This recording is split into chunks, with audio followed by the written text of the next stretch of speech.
Hello, and welcome to Shine On, Sista, the space where personal growth, professional development, and applied psychology meet.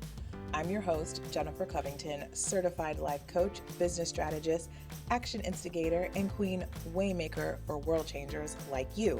I'm here to help you stop sitting on your brilliance and get clear about who you are, what you want, and what you're here to build, so you can take aligned action toward your dream life, career, business, and beyond.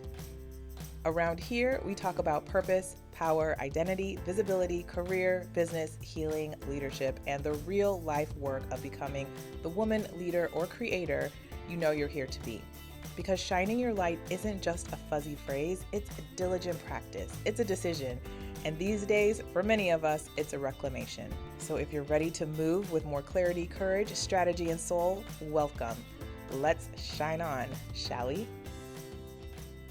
Dear listener, I know the world is a literal dumpster fire right now, and your heart is likely in a tender place. I know mine is. And there's this meme that I saw that it's like the thousands of women who woke up at 3 a.m.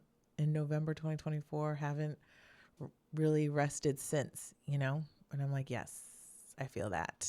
I was one of the ones that definitely woke up in the middle of the night. And I know the patriarchy is making it really hard to be positive and productive, being a light worker in the world. And I've heard from clients and friends and colleagues and community that we're all feeling it and feeling it on all sides. I shared with someone I'm feeling it on a micro and macro level, and I'm not thrilled about that. None of us are. And yet work has to be done, work, of course, in the practical sense, maybe from a survival standpoint, which is not usually what I'm talking about. But there's also the work of your purpose, the work that you're called to do. That work also needs to be done. And it's more important now more than ever that you are doing that purpose work. And that's more so what brings me here today. Because my solution for when things feel like the world is on fire, or you kind of have those moments of like, what's even the point? The point is that you still have work to do. You still have purpose. You still have genius and important things to imbue into this world. And as, the universe would have it, it's exactly what's needed to meet this moment right now. So no use in shrinking, no use in throwing in the towel. It's actually now is the time to activate. And, part of my response has been to be very protective AF over my energy. And, being very focused on what I'm doing and not doing a whole bunch of broadcasting and worrying about what for me feels like extra. I feel like there's a new chapter. And I'm noticing that people are very distracted, and I'm definitely noticing that the light workers and do-gooders are feeling a little bit, well, not a little bit, very much in a swirl, in a funk, stuck. And so, as your community coach, I feel called to step up and say, hey, don't lose sight of your goals, don't lose sight of your mission. And so where I feel like there was a time that people were kind of overloaded with education and information, and I don't want to add to that noise, and just, in a way to protect my energy, like if it's all adding to noise, then there's no need.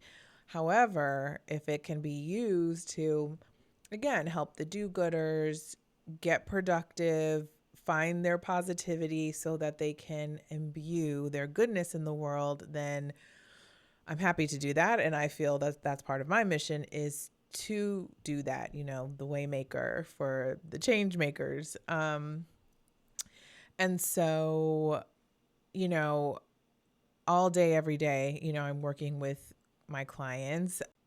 So I spend my days, my work days, day in and day out, working one-on-one mainly with my clients. And I'm hearing so much that folks are feeling like, and I hear this again from the community as well, that you're capable of more, but you're feeling stuck, like this was supposed to be a year of expansion. This is supposed to be a year of growth. And yet, dot, dot, dot, so many different things. But it all kind of comes in the form of, you're smart, you have something to offer, you could be doing more than whatever it is you're doing, but it's not landing. Either it's not landing with your potential clients, or it's kind of not landing with you yourself as the practitioner or the service provider. And it's not that you need to be working harder or doing more. In fact, I don't want you doing the most. And it's not even necessarily probably that you need more confidence. It's really nothing that you have to fix in yourself per se. You definitely don't need another degree or certification, though. You can get one, but I hear this a lot, like, oh, if I just go get it's like, no, that's not what you need. I'm going to tell you what you need. I'm going to offer you 5 things to consider that can help you focus and get back on track so that you can be doing the good work in the world that you're meant to do, which will be helping and supporting people who need you. And then also you will be able to have that fulfillment that will help fuel you in your day to day. So one thing that I'm noticing is that you, the practitioner service provider, no longer know how to talk about what it is you do in a way that your peeps can understand. So what I've identified is where you're getting stuck is part of it is a translation problem. So I'm going to offer you 5 things to consider to be able to turn all this around for you, basically. So one area is that you need to understand how your people talk about their problem, and it's their problem that you solve. When something big happens in the world, then there is a shift in the world, and that means there's a shift in your potential client's world or your current client's world. And so what that means is however you used to talk about the problem that you solve for them may not be landing because they're having a new conversation around it.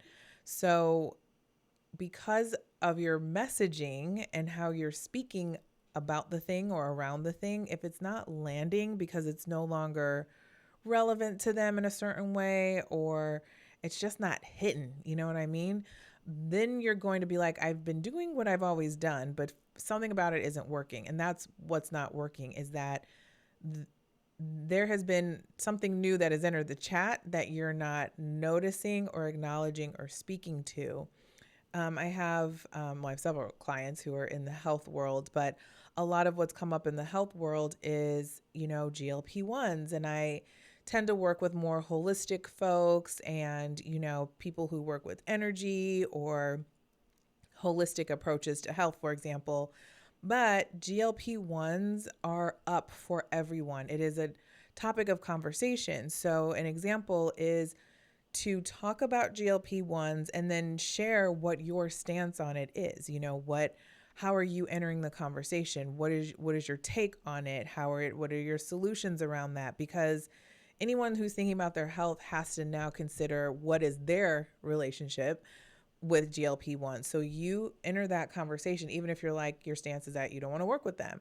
You don't want to work with GLP-1s, for example. So that's just one thing.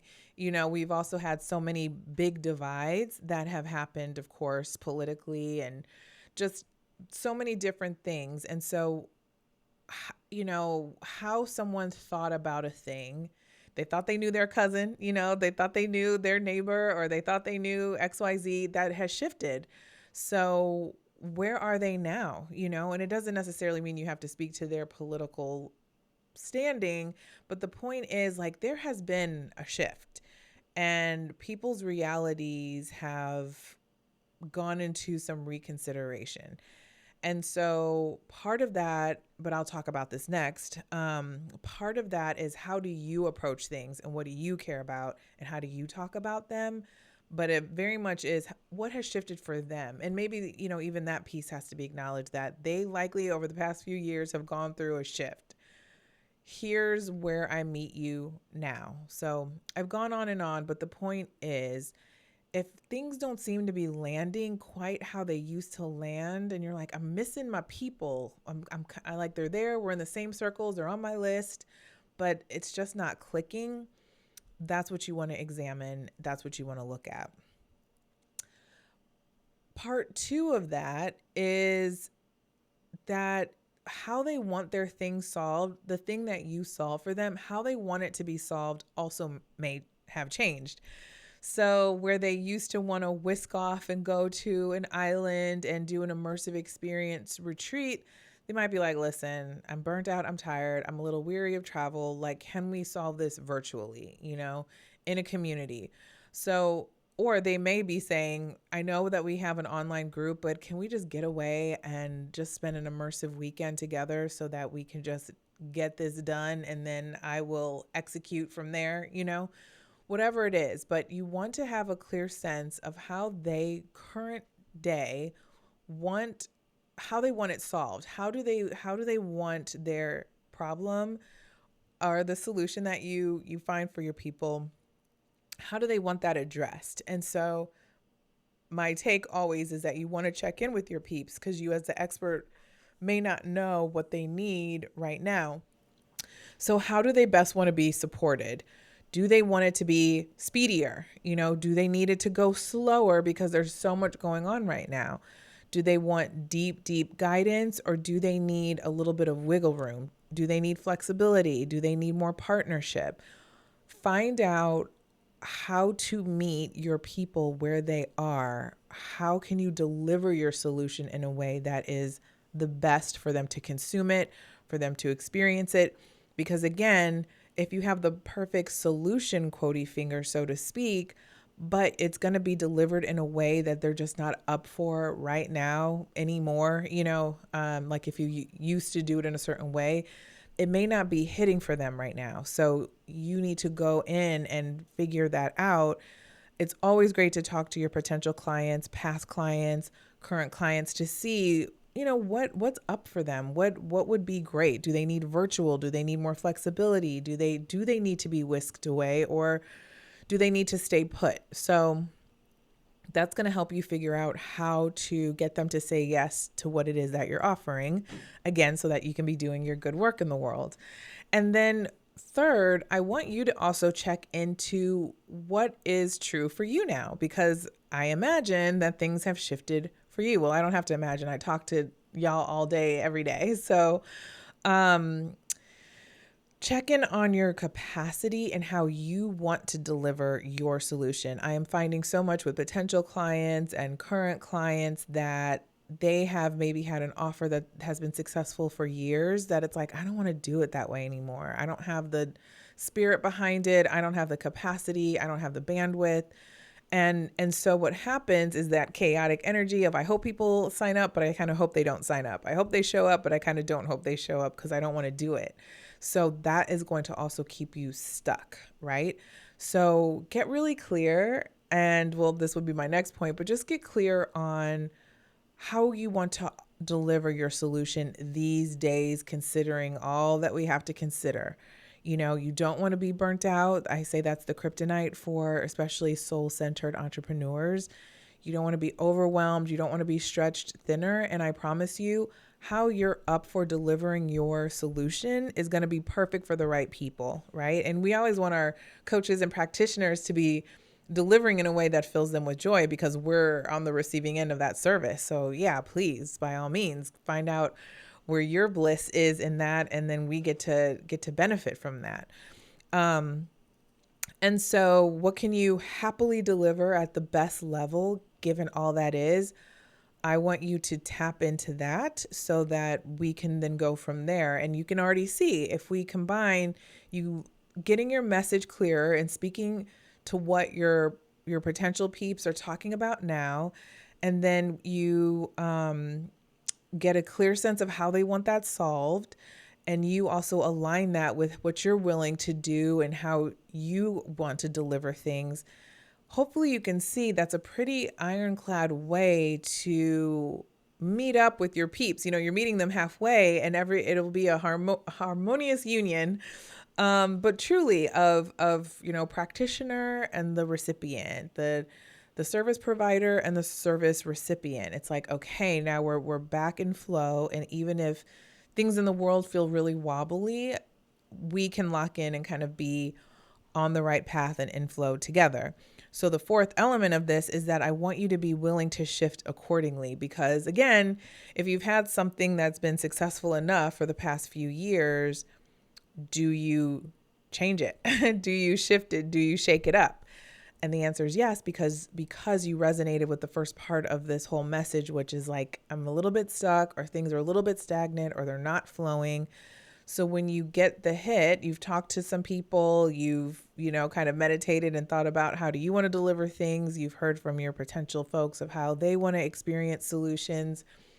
Be willing, try it on. And what that can look like very practically is you can keep doing what you've been doing, but then also lean into exploring this other thing that's come up. So again, if it's traveling, if it's not traveling, if it's having a Zoom something instead of being in person, if it is doing a little bit of a local small circle community thing, if it's going for walks. I've talked to so many people these days that like to kind of do their sales calls on walks or in the woods. So let it be that, because I promise again, if you lean into how you want to deliver things, you're going to match so well with the people who are like, yes, I also want to go on a walk and just chat with you and hear how you can support me, So be willing to shift accordingly is the fourth point.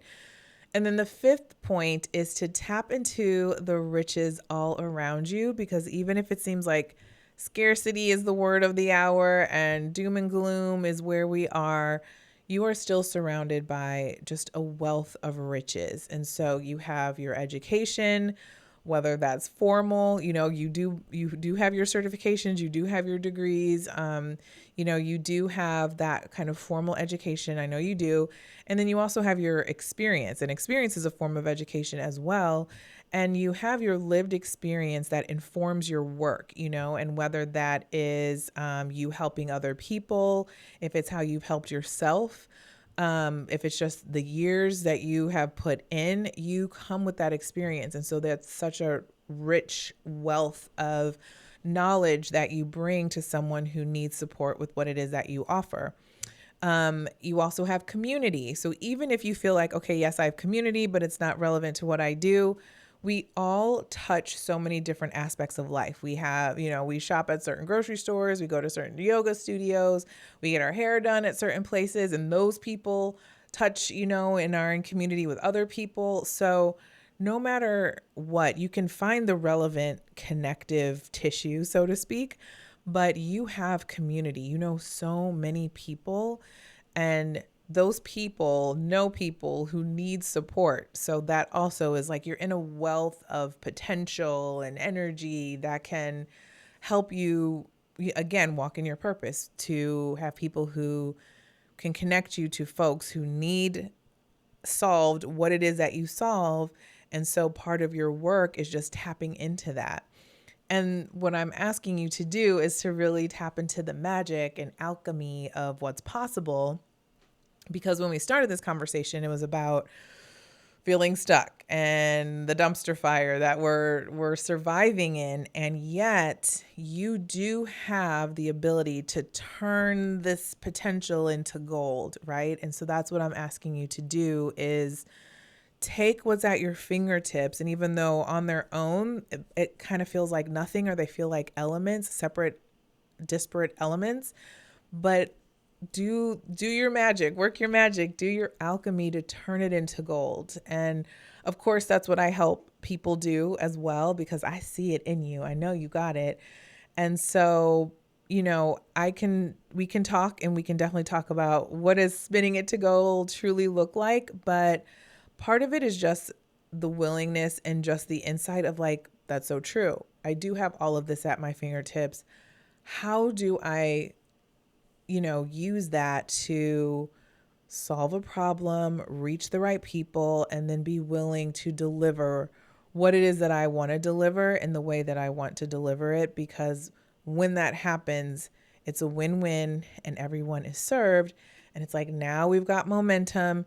Now we're also pushing back on the negative energy that's flowing because you're now putting some positive deposits out into the world. And that is what we want. And that is what we need. And I so thank you for being brave enough to be willing to do that. So in conclusion, that is your task for the week, for the month, for this season. So go out there, do your magic, and shine on, Sista.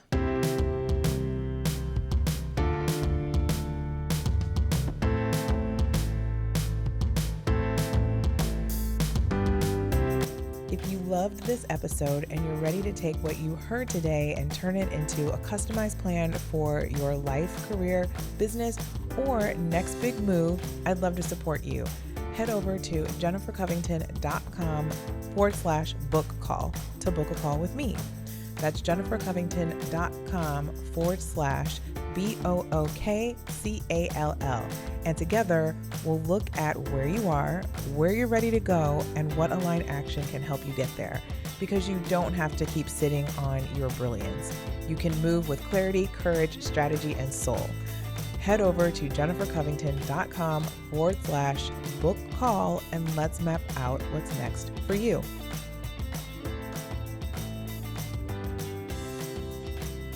This space is all about community and your voice matters. Go to iTunes to rate and review this episode and let me know what you learned, what you loved, and any other feedback you'd like to share. And who knows, you may get a shout out in a future episode.